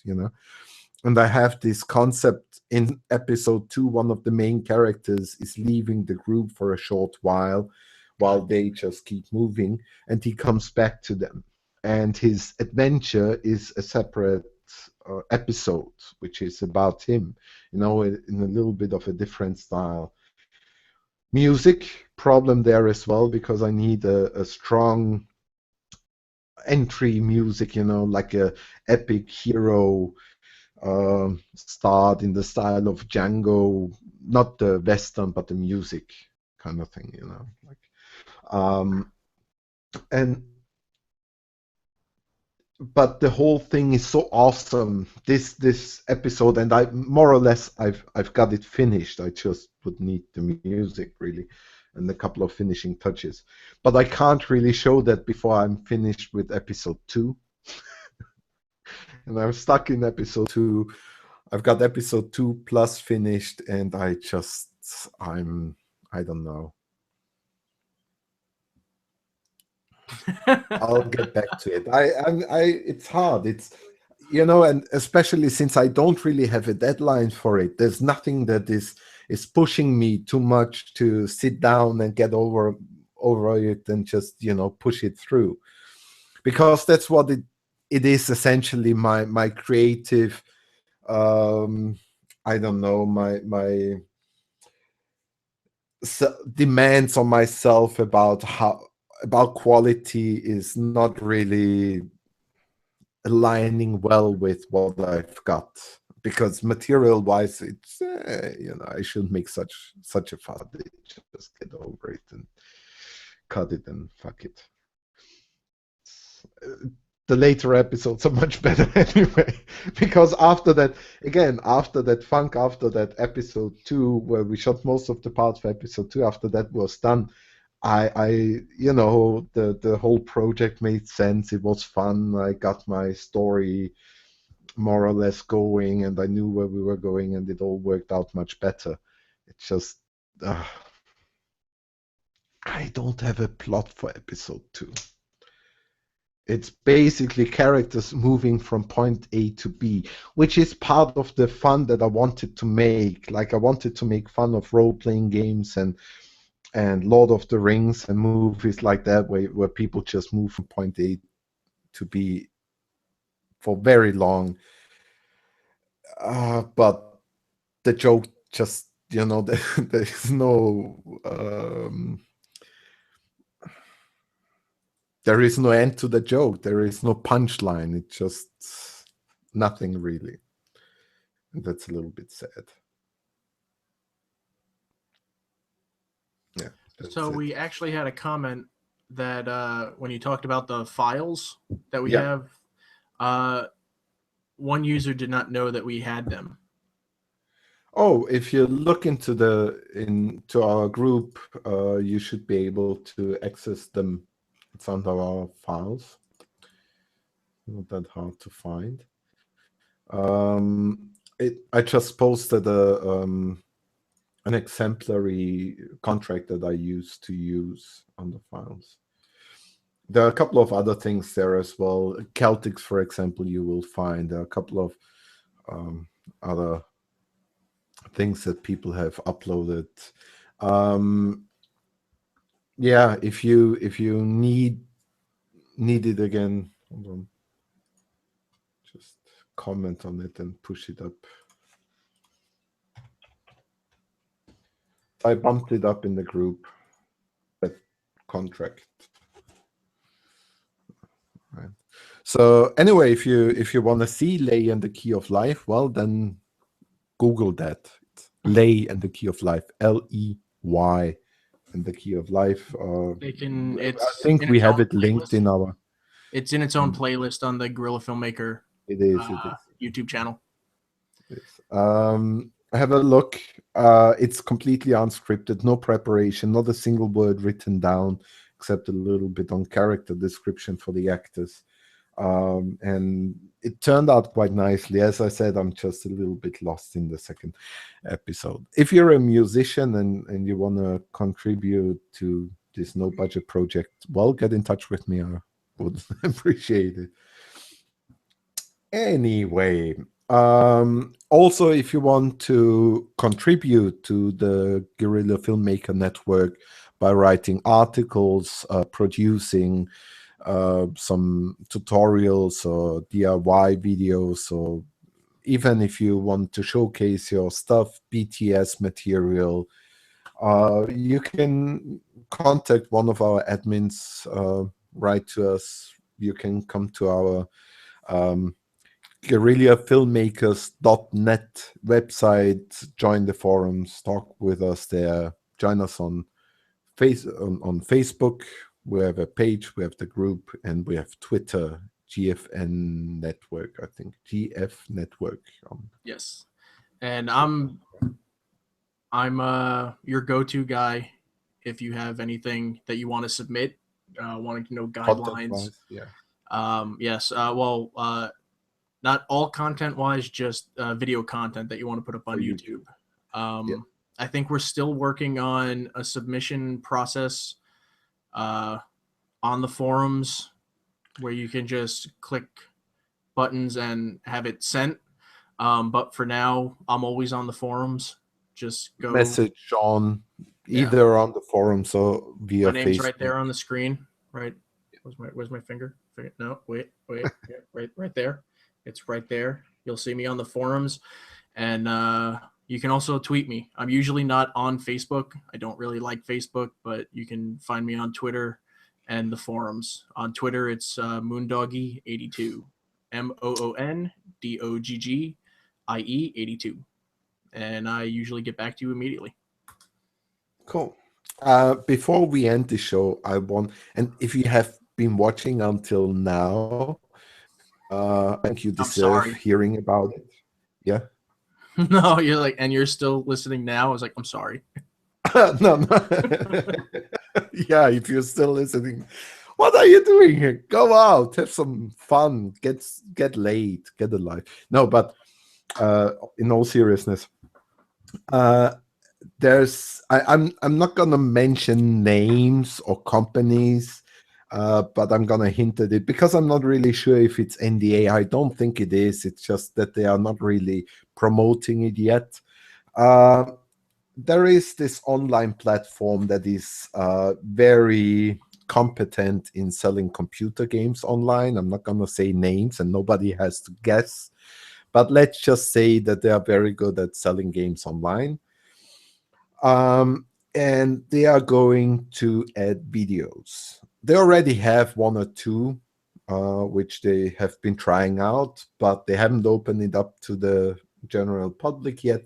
And it's not going to be something like YouTube where every Larry and Carl can come and, put some funny YouTube videos of the family up of Charlie biting some other kid's fingers and shit. But it's going to be a little bit more curated. But the cool thing about it is that you can use it in a monetary fashion. You can do like single episodes that you can sell, or you can do like a sort of let's call it season pass for a whole season, or you can maybe pay something for additional content and stuff like that. So it's gonna be something that is usable as a monetary platform. And I am very lucky and glad to say that I'm gonna be there with Jason. Jason is the other project. It's the project I'm working on right now. I'm sure I've mentioned it before. It's about the wannabe serial killer who never actually manages to kill anybody because he's sort of an imbecile. It's the Mr. Bean of serial killers, if you will. It's a satire web series that I'm at the moment preparing, and I already have a couple of things in motion, and that's gonna be my distribution. So I already have a distribution. I mean, I don't have numbers yet. I still need to get a couple of numbers from them for the platform, but I'm sure it's more than 10 million users, and they are paying users. They're used to pay for their content. They're also used to pay those micro payments kind of stuff, So I'm hoping that, especially with Jason, because that's the perfect target audience, that I'm gonna be a little bit, get a little bit of traction there. But that's gonna come, and that platform is gonna put it live and big sometime during summer. So keep your eyes open. And if you figured out by now which platform I'm talking about, contact them. They are actually, if you're a filmmaker and you have something substantial, like a short movie or a series or something, you can contact them and they will reach out to you and they will invite you into this partner program.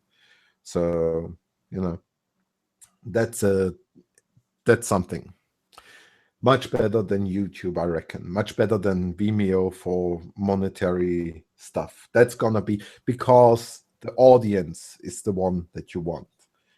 It's the same type of audience that's interested in all those sorts of films and series that we do, and it's a paying audience. So there you go. Okay, and before we wrap up, I just wanted to remind everyone that if you're not really into forums or you don't use Twitter, but you're always on Facebook, you can always contact Gene. If you go to our admin tab, you'll see his name there, otherwise known as Sean. We call him Gene to lessen the confusion because where is it? Right there. Sean and Jean sound very familiar. So it's Sean and Gene. It's like the French Jean. Jean. Like, yeah, you're more the Sean and he's more the Jean. Yeah. It's just very confusing when you're saying it. So. But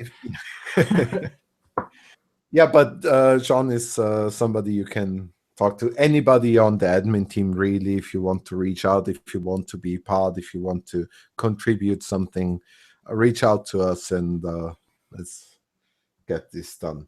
I'm sorry about the technical difficulties. Andrew, who was supposed to do the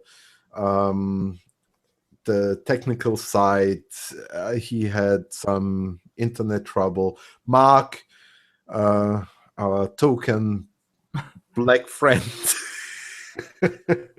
I'm sorry, I'm European. For me, that's not an issue. I don't.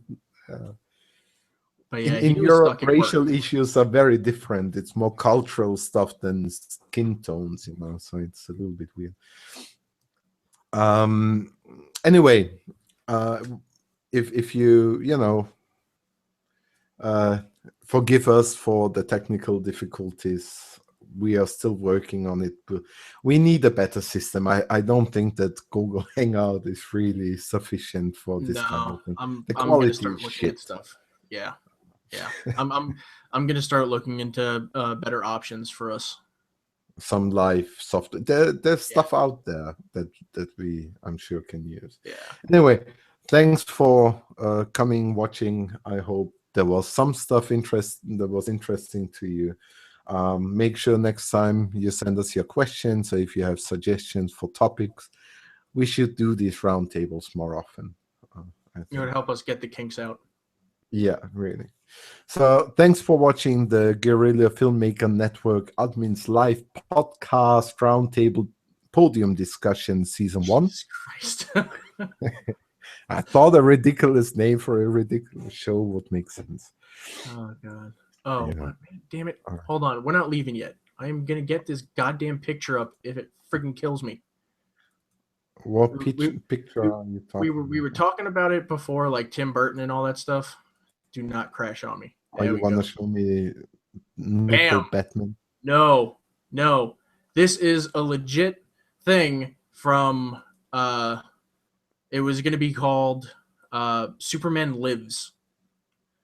Directed by Tim Burton. Nah.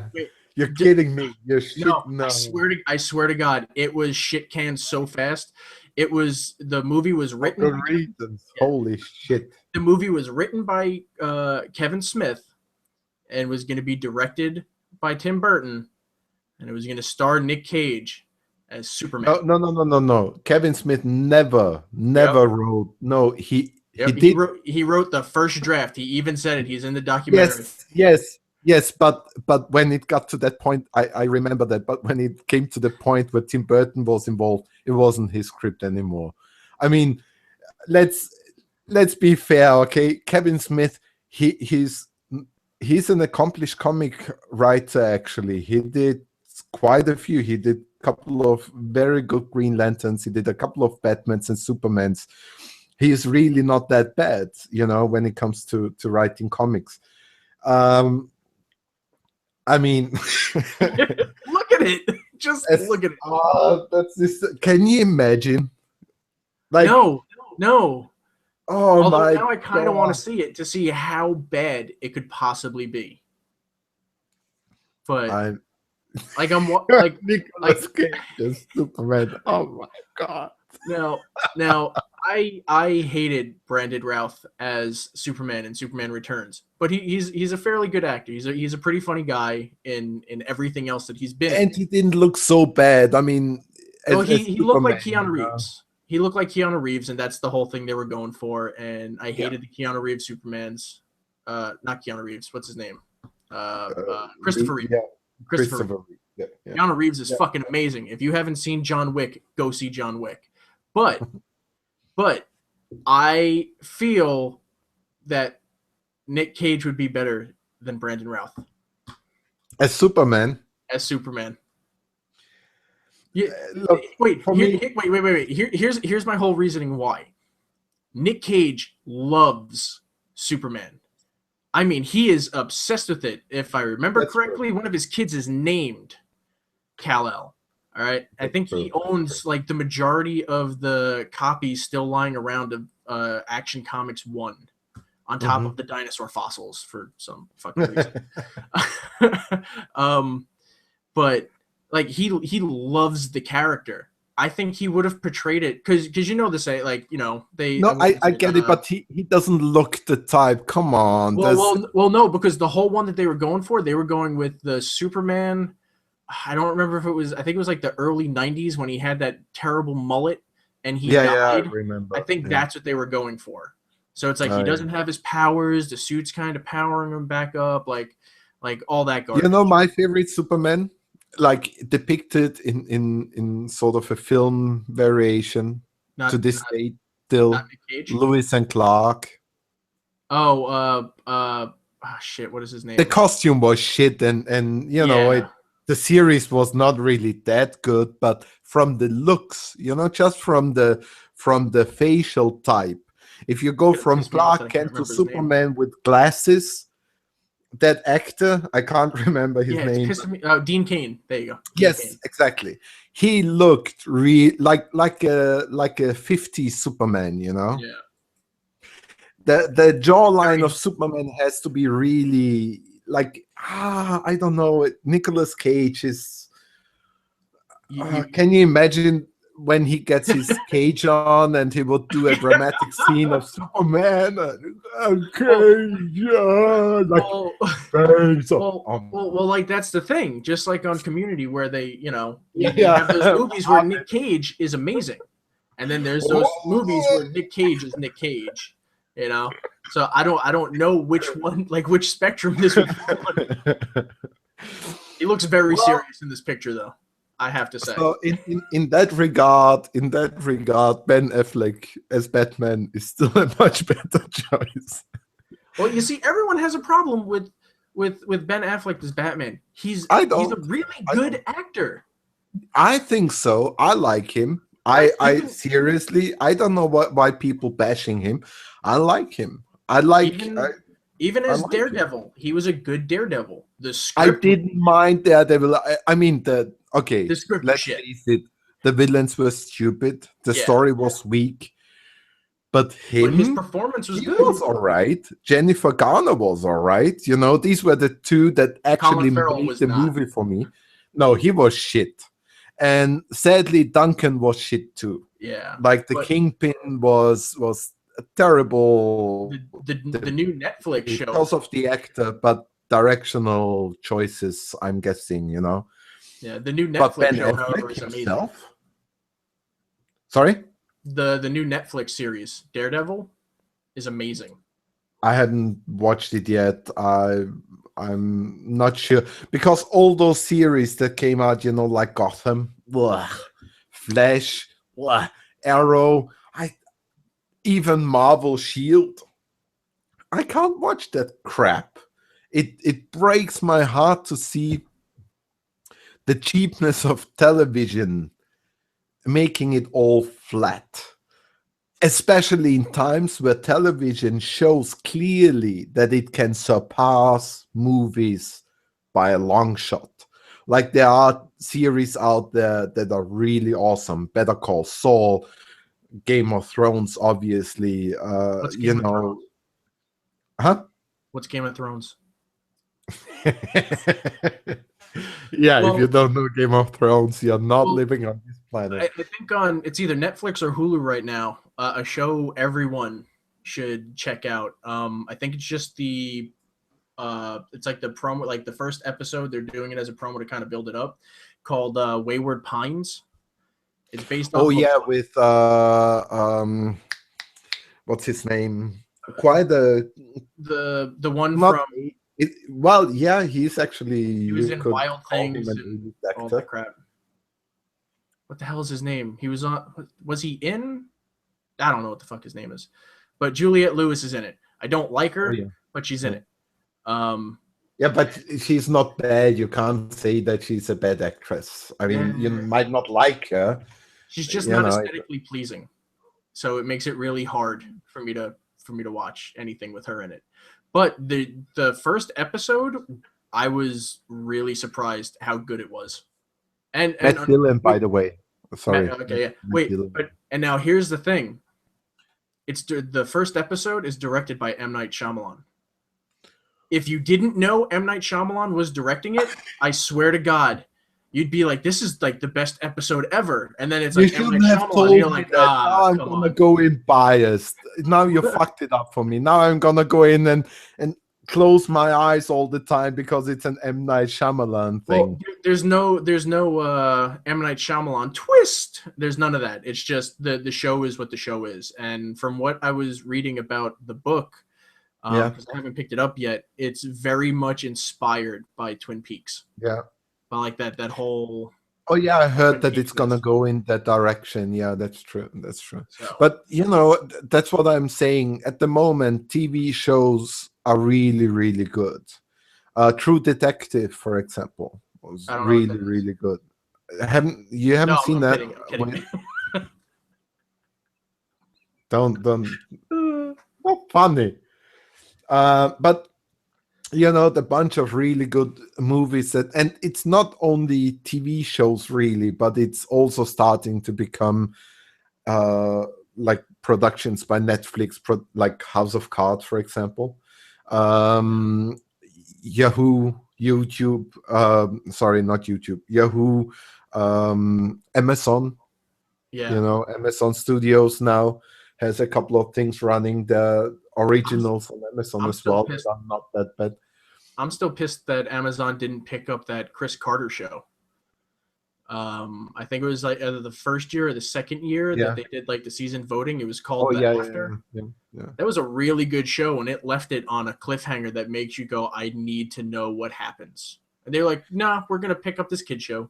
And it's like, all right. I don't know. The policy for kid shows is a little bit like that's what they're looking for. If you have a kid show, if you have a kid show in script or treatment or synopsis or whatever, go to Amazon Studios and sell that shit because they're looking for that sort of stuff right now, really seriously.